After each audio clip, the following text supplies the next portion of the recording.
Okay, ito pong ikalawang linggo ng Oktubre ay ating ikalawang set ng mga segments sa ating Talk News TV tungkol sa ating politika at ekonomiya sa Pilipinas.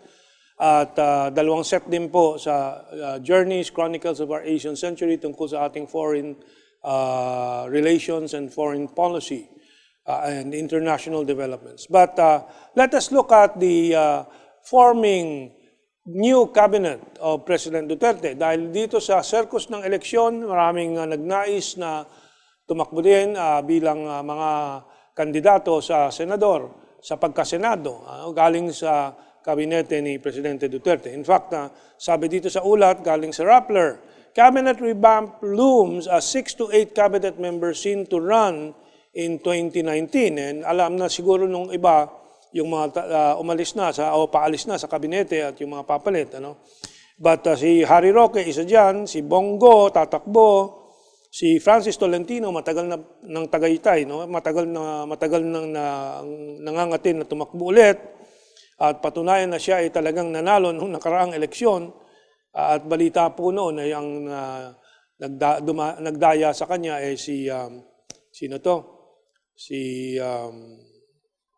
Mamaya, tatandaan natin habang si Evasco, tatakbo daw, Cabinet Secretary Evasco, si Public Works Secretary Mark Villar, si Labor Secretary Sylvester Bello III, and Energy Secretary Alfonso Cusi. Si Hontiveros pala, yung hindi ko matandaan kanina, ang nangdaya daw kay Tolentino nung nakarang eleksyon, nung malakas pa ang kanyang boss na boss ni Hontiveros, na si Noynoy, dyan sa Smartmatic.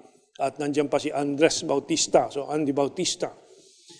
And so Duterte said among the officials who are seeking electoral posts, maulit po natin, our Foreign Secretary Alan Cayetano, Presidential Spokesman Harry Roque, Political Affairs Advisor Francis Tolentino, pati itong isa, si Agrarian Reform Secretary John Castriciones, and of course Bongo, and si Skills Development, TESDA, Director General Guiling, Mamondiong.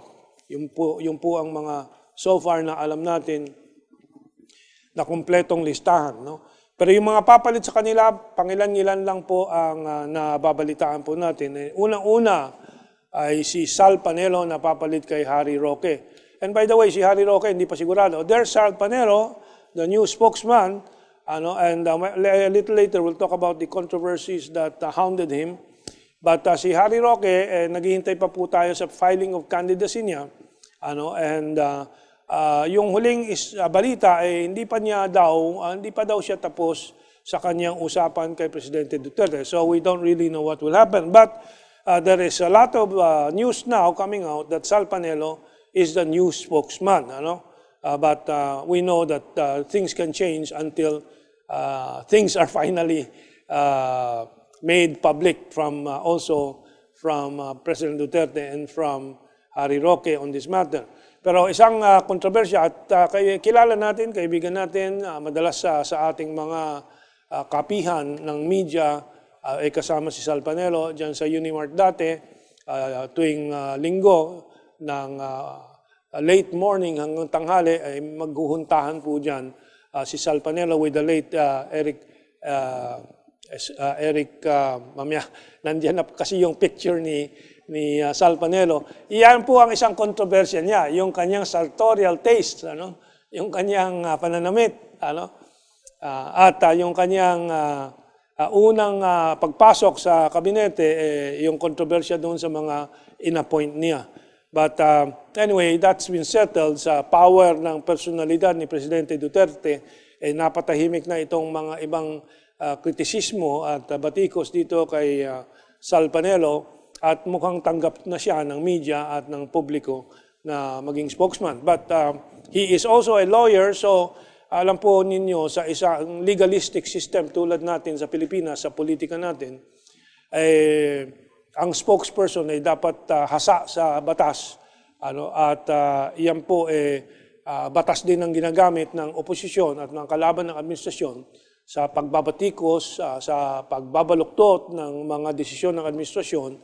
And so, kailangan bihasa sa batas din, at sa mga bulahan ng mga abogado ang spokesperson ng Malacañang. And at least dyan po, malinaw po si Sal Panelo ay may paghahanda po, no? May preparation siya dyan. He's a lawyer. On the other matters such as foreign policy and so on, we do not see yung talento po dyan ni Sal Panelo or sa economics either. But others will take care of that, I'm sure, because President Duterte has offered the post that Alan Peter Cayetano is leaving as he is running for the Senate, and he has offered it, President Duterte has offered the post of Foreign Secretary to a very articulate individual, si Teddy Boy Locsin. Now, we will examine briefly, sabi dito, ABS-CBN, hiram natin sa ABS-CBN, sources said permanent representative to the United Nations, Teddy Boy Locsin, may be tapped to replace Cayetano. So he is not so permanent pala. At papalitan siya po. I would suppose President Duterte will appoint a career man to replace Teddy Boy Locsin, diyan po sa United Nations post. And ano ba ang history ni Teddy Boy Locsin? Of course, Teddy Boy Locsin is from the old elite. Yung kanyang ama ay isa sa mga intelektual ng old ruling class ng Pilipinas, publisher po ng Philippine Free Press, at ang tanyag para sa kanyang laban para sa kalayaan daw, freedom and democracy, at kilala na isang kritiko ni Ferdinand Marcos at yung pagtutol po doon sa martial law. Pero si Teddy Boy, being brought up in the elite, medyo may personalidad na malakas po ito. And nung siya ay spokesperson, press secretary, speechwriter ni President Cory, marami pong mga lumitaw din ng kanyang pagka-individualismo o yung individualismo niya, o some would say arrogance or arrogancia, the arrogance of Teddy Boy Locsin. Meron pong strike dati sa isang kumpanya na involved si Teddy Boy Locsin, at I think he was already in Malacañang. Nag-middle finger siya, nagputang ina siya doon sa mga nag-strike and so on. So that was one of his first controversies. Nasabak din siya po sa isang suntukan sa isang Amerikano dyan sa isang hotel sa Makati, which was another major controversy that he got into. But my own concern is that in the past he has been identified as a as an Anglophile, sobrang believe sa West, especially sa America, and for a time he was known to be an American boy. But with President Duterte coming in, he has changed to some degree, I observe, and is able to conform to President Duterte's adherence, or adhere to President Duterte's advocacy of a genuine independent foreign policy and practice for the Philippines, which is what is essential today if he is going to perform well in the Department of Foreign Affairs. However, babantayan ko rin kung meron pang itinatagong pro-American streak itong si Teddy Boy Locsin. Dahil lumalabas po sa ilang kanyang mga sulat at mga talumpati yung pagka-anti-China niya. Unlike the other appointees of President Duterte who has mastered the ideas from President Duterte, like Ambassador Chito Santarmana, who has been able to practice faithfully the balance that President Duterte desires. Teddy Boy Locsin has been seen to be maintaining that line too, pero matagal na po ang kanyang expressed admiration of the United States of America. Doon din siya nag-aral, doon siya lumaki. So we will see if this will not be a problem in the coming times for the new Department of Foreign Affairs Secretary. Okay, so inaabangan natin po yung ibang mga i-appoint ni Presidente Duterte, and we hope he will not make the same mistake as the start of his administration of appointing people that will not be fit, like the leftists in the past. Okay. Now, dito sa mga darating na buwan, crucial po itong bagong cabinet members dahil it is an opportunity to introduce the changes and the improvements that are necessary. Now, dito sa PCOO, Presidential Communications Office, na hawak ni Martin Andanar, na mukhang re-reorganize and sa restructuring ay bababa ang rango sa ilalim ng press secretary na si Sal Panelo. We will have to see if the content, yung laman po ng mensahe ng Administrasyong Duterte ay madadala po ng Office of the Press Secretary, which includes the communications organization. Dahil po ang PTV4, ang RPN1, ang Philippine News Service, itong mga communications agencies ng pamahalaan ni Presidente Duterte, gumaganda po ang mga facilities po, ang mga equipment, lumalakas ang mga poder or power ng kanilang transmission and broadcast transmissions, ngunit yung laman po ay mahina pa, malambot pa at kulang pa po. The state media is the most important instrument of forming the public mind and supporting the nation's public and international policies. Kung dyan mahina ang communication, ay magkakaroon ng agwat yung mga patakaran, mga direksyon ng gobyerno at yung mga pananaw ng taong bayan. Today, the only reason why President Duterte's popularity and his policies are still supported on the whole by the Filipino public is by the strength of his personality, his personal appeal to the people. Pero nagkukulang talaga yung suporta sa ideological discussion through our state media. Tinatalo pa rin ang totoo sa kasalukuyan. Tinatalo pa rin ang state media ng mga oligarch-controlled private media. Ay mabuti nga, mayroong malakas na social media effort naman ang mga supporters ni President Duterte. And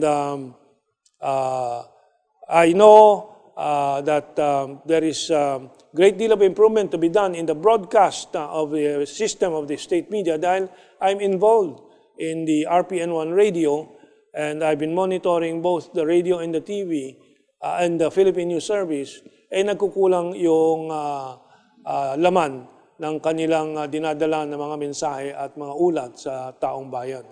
So that is one area we will be waiting for major improvements. Doon naman sa transport and communication, si Tugade po ang nandoon. We will have to wait and see if there will be changes there. But si Al-Cusi, si Alba Al-Cusi, or si Cusi, si Secretary Cusi sa Energy, ay maraming kakulangan din po dyan. At titingnan po natin kung matuloy si Cusi na umalis po sa Gabinete dahil wala pang konfirmasyon dito. There are only reports.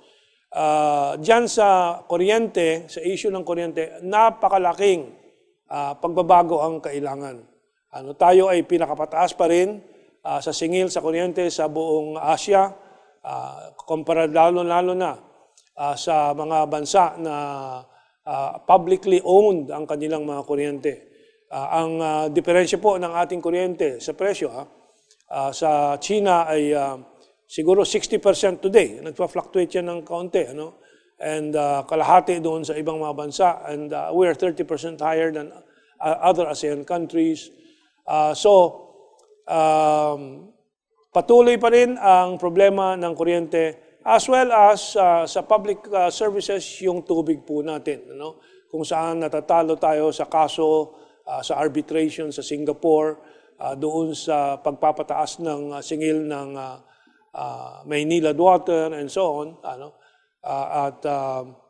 Yan dapat may mga ipapasok si Presidente Duterte dyan na maglulunsad ng reforma na makakatulong, lalo-lalo na sa panahong ito ng inflation pressures dahil sa langis at sa momentary crisis sa rice supply. Momentary dahil parating na at dumarating na yung mga imports at in a few weeks, ilang linggo na lang po ay bababa na ng malaki ang presyo ng bigas. So, we expect a lot in the cabinet changes that is coming, and sana magabayan si Presidente dito sa paghahanap at pagpipili ng mga ipapalit po for the second batch of cabinet secretaries that will help the administration hurdle the challenges of the time. So that's about it for our discussion on the cabinet members. We will have more as we receive more information and feedback. Itong mga bagong itatalaga ni Presidente Duterte po diyan sa kabinete niya para makatulong niya doon sa paghahatid po ng kanyang mga pangako para sa bayan. In the meantime, of course, we have come to know that in the DSWD, a retired general will be or has been appointed by President Duterte to take charge. And sa feedback ko sa ilang mga tao sa DSWD, nag-aalala sila na maaaring pahirapan sila ng mga NPA doon sa mga lugar na siniservisyohan nila bilang social workers dahil isang general na ang namumuno dyan. On the other hand, yung iba naman sabi, maganda na lalaki na ngayon ang namumuno ng DSWD, baka may bagong pamamaraan at malinisan ng mga elemento ng mga kaliwa dyan sa DSWD na matagal nang pinasok ng ibang mga leftists po. So we will continue to monitor and continue to help the administration by giving our feedback, and yung feedback po ninyo na pinapaabot ninyo sa mga comments, ating pinapahatid din sa mga contacts natin sa administrasyon. So with that, maraming salamat po and have a good weekend.